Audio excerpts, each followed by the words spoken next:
할렐루야. 아멘. 오늘은 부활의 소망 제목으로 말씀을 전하겠습니다. 오늘 이 새벽 첫 시간에 부활의 소망이 모든 성도와 함께 하시기를 축복합니다. 데살로니가 교회의 상황을 한번 되짚어 봅시다. 데살로니가 교회는 예수님을 믿는다는 이유로 로마로부터 박해를 받았습니다. 매우 힘든 그런 상황들이 있었습니다. 데살로니가 교회의 성도들은 또한 로마로부터 박해를 받았을 뿐만 아니라 함께 살고 있는 지역 주민들로부터도 박해와 고난을 받았습니다. 그들은 바로 유대인들이었습니다. 유대인들은 데살로니가 성도들을 시기하고 그리고 미워했습니다. 그래서 데살로니가 성도들은 같이 살고 있는 지역 사회 구성원들인 유대인들로부터도 고난을 받았고, 그리고 로마 군인들로부터도 고난을 당했습니다. 데살로니가 교회는 이러한 고난과 어려움 중에도 그들의 믿음이 흔들리지 않았습니다. 그래서 데살로니가 교회와 그 성도들은 칭찬받았습니다. 어떻게 해서 이 믿음을 지킬 수 있었습니까? 어제 함께 나눈 대로 하나님께서 데살로니가 교인들이 믿음을 지킬 수 있도록 하나하나 순간순간 동역자를 붙여주시고 또 보내주시고 은혜를 주시고 믿음을 지킬 수 있도록 여러 가지로 하나님께서 도와주셨습니다. 그 중에 하나 동역자인 믿음의 종, 주님의 신실한 종 디모데를 데살로니가 교회로 또한 보내주셨습니다. 디모데는 데살로니가 교회에 가서 데살로니가 교인들에게 위로하고 그리고 계속되는 이 고난과 어려움 중에도 흔들리지 아니할 것을 포기하지 않을 것을 권면하고 또한 말씀을 전했습니다. 디모데의 사역을 통하여 데살로니가 교회는 여전히 계속해서 흔들리지 않았습니다. 그리고 또한 교회가 흔들리지 않았을 뿐만 아니라 다른 교회들, 특히 이 자신들에게 복음을 전해준 바울과 좋은 관계를 계속해서 끊임없이 유지하며 소통하며 믿음의 좋은 소식을 계속 전했습니다. 이렇게 믿음 생활을 흔들리지 않고 했던 데살로니가 교인들에게 한 가지 의문사항이 생기게 되었습니다. 그것은 바로 믿음 생활을 하다가 죽은 자들의 부활 문제입니다. 예수님이 곧 오시기를 기다리던 성도들, 믿음 생활을 잘 하다가 먼저 하나님의 부르심을 받은 이 성도들은 어떻게 되는 것입니까? 끝까지 기다리고 있었는데 먼저 소천한 이 성도들은 어떻게 되는 것입니까? 하는 이런 의문사항이 있었습니다. 먼저 하나님의 부르심을 받았을 때 그들은 어떻게 되는 것입니까? 이에 대한 대답이 하나님의 말씀이 오늘 말씀에 나오고 있습니다. 오늘 함께 부른 찬송가 180장, 180장을 한번 펴보시죠. 180장에 보면 보통 제목 아래에 성경 말씀이 나오는데 그 말씀이 바로 오늘 데살로니가전서 4장 16절의 말씀이 찬송을 이렇게 작사하게 된 배경이 되는 말씀입니다. 하나님의 나팔소리가 천지를 진동할 때 예수님이 영광 중에 구름 타시고 또 천사들을 세계 만국 모든 곳에 보내어 구원받은 성도들을 모으십니다. 그리고 2절을 보면 무덤 속에 잠자던 자 그때 다시 일어나는 거예요. 그리고 영화로운 부활의 승리를 얻게 되는 것입니다. 주가 택한 모든 성도가 구름 타고 공중으로 올라가서 예수님을 맞이하는 거예요. 다시 오실 예수님, 나팔소리가 들릴 때에 하나님의 나팔소리가 웅장하게 울려 퍼질 때에 그때 모든 잠자던 성도들, 먼저 죽은 성도들이 잠에서 깨어 일어나 하늘로 올라가고 몸으로 부활하여 먼저 공중으로 올라가고 그리고 우리 모든 성도들도 부활의 몸을 입고 다 공중에서 예수님이 오시는 그 모습을 보며 영접하게 된다 하는 그 말씀이 오늘 찬송에도 잘 이렇게 나와 있습니다.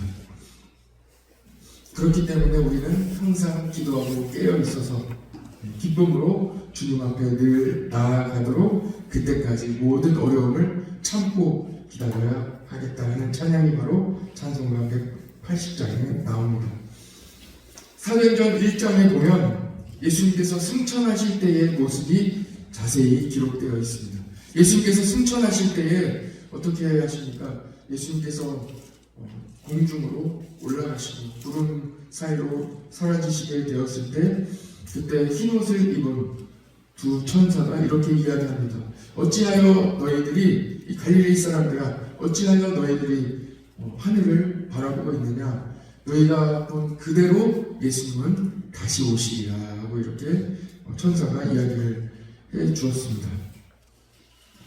이 말씀을 듣고 성도들은 예수님이 말씀하신 대로 다 함께 모여 성령님의 임재를 기다리며 기도했을 때 모든 성도들이 다 성령의 충만함을 받게 되었습니다. 성령을 받고 담대하게 그들은 복음을 전했습니다. 그리고 그 복음을 들은 수천 명의 사람들, 하루에도 3,000명이나 되는 사람들이 주님의 품으로 돌아오게 되었고 복음의 능력이 나타나게 되었고 많은 사람들이 예수님의 이름으로 예수님을 믿고 세례를 받았습니다. 그 이후로 정말 예수님께서 말씀해 주신 대로 오직 성령이 너희에게 임하시면 너희가 권능을 받고 예루살렘과 온 유대와 사마리아와 땅끝까지 이르러 내 증인이 되리라 하는 그 말씀대로 살아가게 되었습니다. 이렇게 성령의 충만함을 받고 능력을 받아 성령님과 함께 복음을 전하게 되고 그 복음의 능력, 성령의 능력을 경험하게 되었을 때 성도들이 교회가 세워지고 하는 이런 모든 성령님의 능력을 같이 경험하게 되면 예수님께서 곧 오시겠다. 오시리라 말씀하신 대로 곧 오시겠다 하고 기다리며 어떠한 고난과 환난이 있을지라도 넉넉히 감당하며 하루하루 인내 가운데 기다리며 지내고 있었습니다. 특히 데살로니가 교회는 로마로부터 박해를 받고 있었기 때문에 더더욱 다시 오실 예수님을 기다리고 있었습니다. 그러나 기다리던 이 성도들이 하나하나 그들의 그 연로하여 또 목숨을 잃고 하나님의 부르심을 받는 와중에 시간은 시간대로 지나게 되고 예수님은 또 오시지 않고 하는 이러한 상황 가운데 어떻게 되는 것이냐, 먼저 하나님의 부르심을 받은 성도들은 어떻게 되는 것이냐 하는 이 문제가 궁금했던 것입니다. 하나님께서는 고난 중에도 흔들리지 않고 믿음을 잘 또한 지킬 수 있도록 이 데살로니가 교인들에게 이 문의사항에 대하여 정확하게 대답을 해주셨습니다. 14절 말씀을 같이 한번 보시죠. 오늘 말씀의 14절입니다. 같이 읽겠습니다. 시작. 이와 같이 예수 안에서 자는 자들도 하나님이 그와 함께 데리고 오시리라. 아멘. 할렐루야. 오늘 우리는 이 부활의 소망에 대하여 함께 나누고 있습니다. 구체적으로 우리가 부활하는데 또는 구체적으로 예수님께서 재림하시는데 다시 오시는데 그때의 상황은 어떻게 되는지 우리가 다만 성경에 하나님께서 우리에게 말씀해 주신 만큼만 같이 나누기를 원합니다. 우리가 너무 상상하거나 너무 구체적으로 말씀에 없는 부분까지 같이 나누고 상고하게 되는 것은 그것은 옳은 성경을 바라보는 시각은 아닙니다. 그래서 오늘은 성경에 나와 있는 만큼만 같이 나누고 그 안에서 우리가 부활의 소망을 함께 나누기를 원하는 것입니다. 예수님께서 부활하신 것 같이 이미 죽은 성도들도 예수님께서 재림하실 때에 가장 먼저 우리가 살아있는 성도들보다 먼저 주님께서 다시 오실 소식을 듣게 되고 잠자던 자들이 자리에서 일어나 몸으로 먼저 부활하게 됩니다. 여러분, 그러면 당장 소천한 사람들은 어떻게 되는 것이냐? 그에 대한 말씀은 예수님과 함께 십자가에 달렸던 두 명의 강도들을 기억해 보면 좋겠습니다. 한 사람은 믿음으로 예수님께 고백했지요. 예수님, 주님께서 하나님의 나라에 가셨을 때 저도 기억해 주시기를 원합니다 하고 믿음으로 주님을 고백했을 때 그때 예수님께서 이렇게 그 한 강도, 함께 십자가에 달렸던 다른 한 강도에게 예수님께서 이렇게 말씀하십니다. 내가 오늘 나와 함께 낙원에 있으리라 하고 이렇게 말씀하십니다. 이 말씀에 의지해서 죽은 성도들은 예수님을 잘 믿다가 먼저 하나님의 부르심을 받은 성도들은 그의 영혼이 하늘나라로 갑니다. 천국으로 가서 주님의 품에 안겨 있는 거예요. 함께 천국에서 주님의 성도들과 함께 지내며 같이 있습니다. 그래서 장례 예배를 드릴 때에 우리 성도님은 지금 주님의 품에 안겨 있습니다 라고 이렇게 말씀을 전하게 되는 것입니다. 그리고 예수님께서 다시 오실 때 재림하실 때에는 이 몸으로 부활하게 되는 것입니다. 우리가 사도신경을 우리 고백할 때에도 우리가 몸으로 부활할 것을 믿음으로 고백하죠. 그래서 우리는 귀신으로 영원히 사는 것이 아니라 영혼으로 사는 것이 아니라 몸으로 부활하여 하나님께서 창조하신 그 영원한 몸을 입고 이제 영원토록 살게 되는 것입니다. 그리고 그 다음에 이 땅에 살아있던 성도들이 또한 부활의 몸을 입고 공중으로 올려지면서 예수 그리스도의 재림을 영광 중에 영접하게 되는 것입니다. 오늘 말씀은 16절 말씀을 같이 보시죠. 16절 말씀입니다. 같이 읽어봅시다. 시작. 주께서 호령과 천사장의 소리와 하나님의 나팔 소리로 친히 하늘로부터 강림하시리니 그리스도 안에서 죽은 자들이 먼저 일어나고. 다 기록되어 있죠. 17절 말씀 같이 또 이어서 읽어봅시다. 시작. 그 후에 우리 살아남은 자들도 그들과 함께 구름 속으로 끌어올려 공중에서 주를 영접하게 하시리니 그리하여 우리가 항상 주와 함께 있으리라. 아멘. 우리의 모든 다시 부활의 몸을 입고 영원토록 사는 그 시작이 이러한 것입니다. 이렇게 주님께서 우리에게 명확하게 말씀해 주셨습니다. 18절 그 다음 절을 보면 그러므로 이러한 말로 서로 위로하라 하고 말씀하고 있습니다. 이 세상의 종말이 성도들에게는 새로운 시작입니다. 그리고 부활의 몸으로 영원히 사는 축복의 시작이 되는 것입니다. 오늘 함께 나눈 이 부활의 소망을 같이 나누면서 몇 가지로 말씀을 정리해 보기를 원합니다. 세 가지로 정리를 했는데요. 첫 번째는 부활의 소망을 가지고 현재 당하는 고난을 이겨냅시다 하는 말씀입니다. 어려운 가운데 있으십니까? 고난 중에 있으십니까? 데살로니가 성도들과 같이 어떠한 어려운 가운데 있을지라도 부활의 소망을 붙잡고 견디고 넉넉히 이겨내시기를 축복합니다. 부활의 소망이 여러분들과 함께 있습니다. 성도의 죽음은 끝이 아닙니다. 물론 현재 우리가 당하고 있는 어떤 어려움이나 고난 또한 끝이 아닙니다. 부활의 소망을 갖고 살아가는 성도에게는 이 땅의 어떠한 고난도 그것으로 끝나지 않는다는 것입니다. 반드시 예수님께서 다시 오시고 부활의 몸을 입고 다시 영원한 몸을 입고 살아가는 그 새로운 시작이 우리 모든 성도에게 있다는 것입니다. 우리의 삶에도 마찬가지입니다. 우리의 삶 중에도 어떠한 실패와 고난과 어려움이 있을지라도 다시 일어나는, 다시 힘을 주시고 다시 능력을 주시는 예수 그리스도의 부활의 소망이 있다는 것입니다.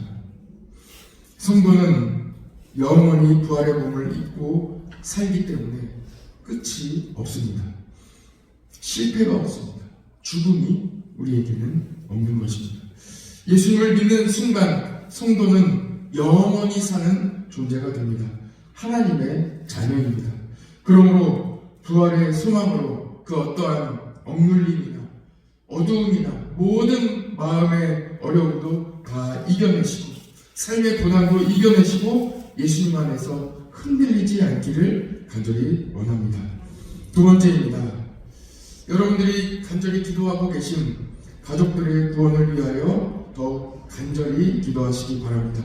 기도는 능력입니다. 기도할 때 하나님께서 반드시 들어주시고 마지막 순간까지도 하나님께서 능력으로 역사해 주십니다. 내일은 5장 말씀을 함께 나눌 것입니다. 5장 말씀에는 예수님께서 언제 오시는지, 예수님께서 다시 오실 때에 대한, 그 시기에 대한 말씀이 나오고 있습니다. 결론은 예수님은 언제 오실지 아무도 모릅니다. 당장 오늘 오실 수도 있고 또는 시간을 더 우리에게 주실 수도 있습니다. 그러나 우리는 다시 오실 예수님을 항상 기다리면서 아직 복음을 듣지 못한 사람들, 아직 복음을 받아들이지 못한 사람들, 또한 가족들을 위하여 간절히 기도해야 하는 것입니다. 예수님과 십자가에 달린 강도도 구원을 받았습니다. 마지막 순간에도 구원을 받습니다. 기도하면 반드시 응답해 주십니다. 포기하지 마시고 끝까지 간절히 더욱 기도하시기를 간절히 원합니다. 소망을 가지고 함께 기도하시기 바랍니다. 이것이 바로 부활의 소망입니다. 기도하면 되겠지, 이 정도의 마음이 아니라 반드시 우리는 부활한다. 이 부활의 소망을 가지고 우리가 살아가지 않습니까?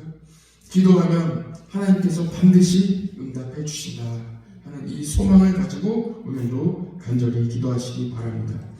그때 하나님께서 반드시 마음을 열어주시고 이 복음이 마음에 새겨지도록, 마음을 열고 복음을 받아들일 수 있도록 은혜를 베풀어 주실 것입니다. 마지막 세 번째입니다. 성도는 예수님을 기다립니다. 여러분, 부활의 소망을 가지고 예수님을 기다리시기를 축복합니다. 마라나타, 주 예수여 어서 오시옵소서. 오늘도 우리는 예수님을 기다립니다. 간절히 기다리며 간절히 찾습니다. 주님을 간절히 찾으며 기다리는 성도들을 오늘도 주님은 만나 주실 것입니다. 주님의 도움의 손길을 경험할 수 있도록 은혜를 베풀어 주실 것입니다. 잠언 8장 17절에 이런 말씀이 기록되어 있습니다. 나를 사랑하는 자들이 나의 사랑을 이루며 나를 간절히 찾는 자가 나를 만날 것이니라. 주님을 간절히 찾는 자가, 주님을 기다리는 자가, 그 사람, 그 성도가 바로 우리 주님을 만나게 될 것입니다. 오늘도 주님을 기다리시고 간절히 구하시고 찾으시기를 축복합니다. 오늘도 예수님을 기다리며 간절히 찾는 성도에게 우리 주님께서 만나 주실 것입니다. 어려움과 고난 중에도 은혜를 주시는 예수 그리스도, 그분 한 분만을 기다리며 그분을 찬양합니다. 같이 기도하겠습니다. 하나님 아버지 감사합니다.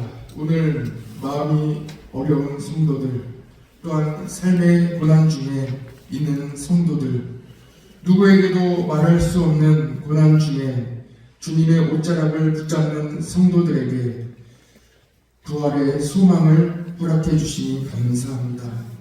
데살로니가 교회 성도들도 어려움 중에 있을 때 부활의 소망으로 서로 위로하고 격려하라고 말씀해 주셨습니다.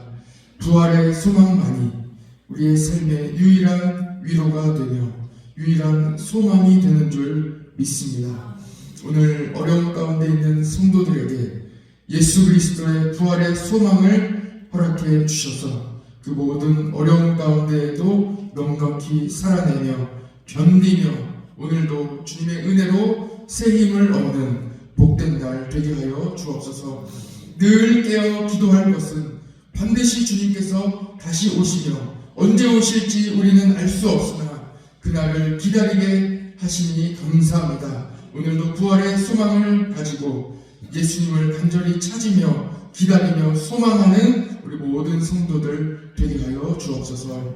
또한 성도의 교제를 허락하여 주셔서 서로 위로하며 서로 격려하되 부활의 소망으로 위로하며 부활의 소망으로 격려할 때에 주님께서 새 힘을 허락해 주실 줄 믿습니다.